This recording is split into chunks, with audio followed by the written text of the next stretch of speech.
और nucleic acid दो type के होते हैं, डीएनए और आरएनए। और चाहे वो डीएनए हो या आरएनए, दोनों ही मिलकर बने होते हैं न्यूक्लियोटाइड से। यानी अगर हमें डीएनए और आरएनए को डिटेल में डिस्कस करना है, इनको बारीकी से पढ़ना है, तो पहले हमें पढ़ना होगा न्यूक्लियोटाइड्स को। स्वागत है आपका पीके बायो कॉन्सेप्ट में। मैं हूं प्रमोद कुमार।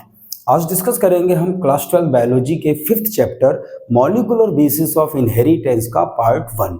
और इस पार्ट में आज डिस्कस करेंगे हम न्यूक्लिक एसिड्स यानी डीएनए और आरएनए की स्ट्रक्चरल यूनिट न्यूक्लियोटाइड को। देखिए, जो न्यूक्लिक एसिड्स हैं ये न्यूक्लियस में पाए जाते हैं और एसिडिक नेचर के होते हैं, इसीलिए इन्हें कहा जाता है न्यूक्लिक एसिड्स। और न्यूक्लिक एसिड दो टाइप के होते हैं, डीएनए और आरएनए। और चाहे वो डीएनए हो या आरएनए, दोनों ही मिलकर बने होते हैं न्यूक्लियोटाइड से। न्यूक्लियोटाइड्स आपस में जुड़ जुड़कर लंबी पॉलीन्यूक्लियोटाइड चेन्स बना लेती हैं और इन्हीं पॉलीन्यूक्लियोटाइड चेन से मिलकर बने होते हैं डीएनए और आरएनए। यानी अगर हमें डीएनए और आरएनए को डिटेल में डिस्कस करना है, इनको बारीकी से पढ़ना है, तो पहले हमें पढ़ना होगा न्यूक्लियोटाइड्स को। न्यूक्लियोटाइड 3 कंपोनेंट से मिलकर बनी होती है, नाइट्रोजनस बेस, पेंटोज शुगर यानी 5 कार्बन वाली शुगर और फॉस्फेट ग्रुप। नाइट्रोजनस बेस और पेंटोज शुगर मिलकर न्यूक्लियोसाइड बनाते हैं और यदि इसी न्यूक्लियोसाइड से जब फॉस्फेट ग्रुप जुड़ जाता है तो बन जाती है न्यूक्लियोटाइड। न्यूक्लियोटाइड में नाइट्रोजनस बेस दो टाइप के हो सकते हैं, प्यूरीन बेस और pyrimidine base. Purine base bicyclic base होते हैं जिनमें एक पिरिमिडीन रिंग इमिडाजोल रिंग से फ्यूज रहती है, जबकि पिरिमिडीन बेस में केवल एक पिरिमिडीन रिंग ही होती है।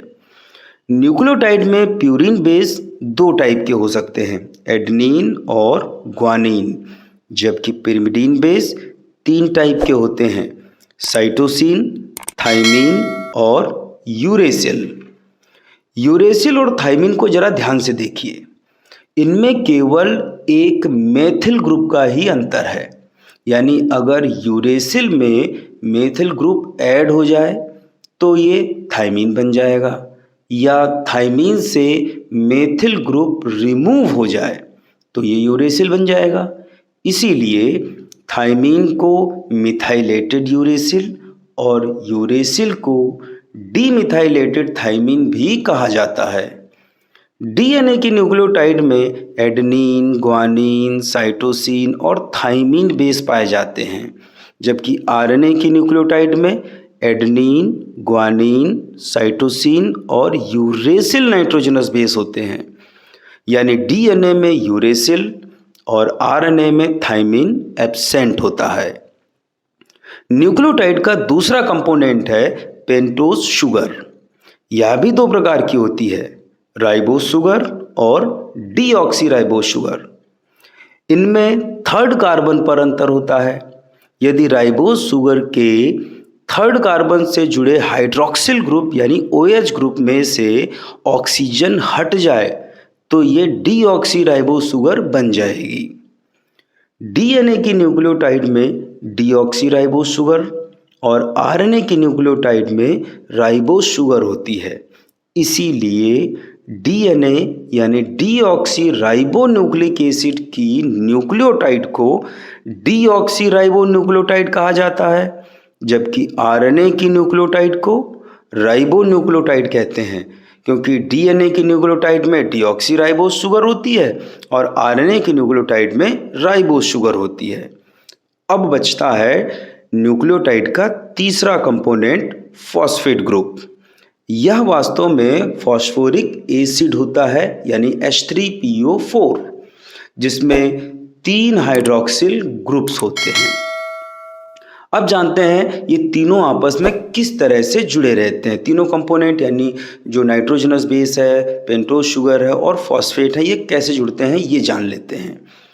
देखिए, पेंटोज शुगर के 1st कार्बन से जुड़े हाइड्रोक्सिल ग्रुप और प्यूरीन बेस के 9th नाइट्रोजन से जुड़ा हाइड्रोजन या फिर पिरिमिडीन बेस के 3rd नाइट्रोजन से जुड़ा हाइड्रोजन आपस में रिएक्ट करते हैं, जिससे डिहाइड्रेशन होता है यानी वाटर निकलता है, H2O निकल जाएगा इसमें।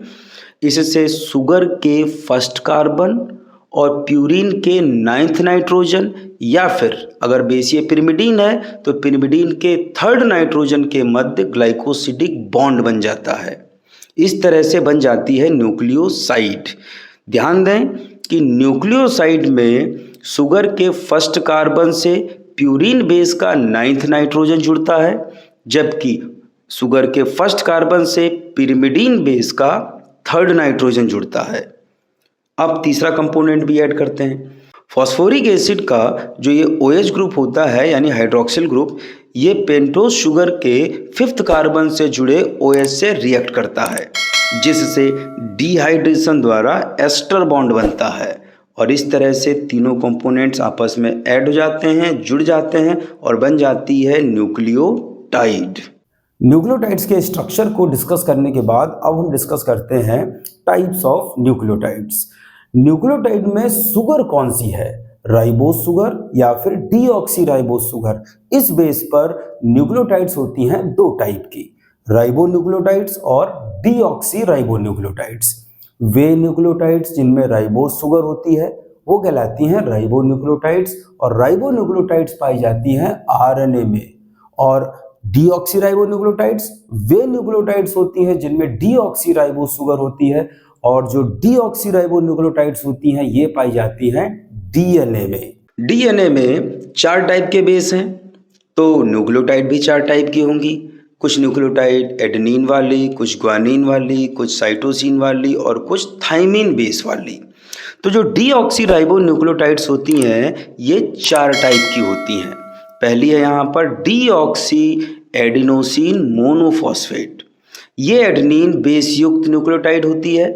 यहाँ डीऑक्सी एडिनोसिन जो शब्द है ये न्यूक्लियोसाइड के लिए है जिससे एक फॉस्फेट ग्रुप जुड़ा है, तो इसे बोल दिया है हमने डीऑक्सी एडिनोसिन मोनोफॉस्फेट। इसे डीऑक्सी एडिनाइलिक एसिड भी कहते हैं।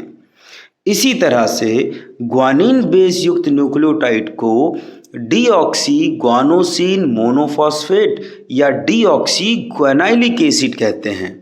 थाइमिन बेस युक्त न्यूक्लियोटाइड डीऑक्सी थाइमिडीन मोनोफॉस्फेट या डीऑक्सी थाइमिडाइलिक एसिड कहलाती है, जबकि साइटोसिन बेस युक्त न्यूक्लियोटाइड डीऑक्सी साइटिडीन मोनोफॉस्फेट या डीऑक्सी साइटिडाइलिक एसिड कहलाती है।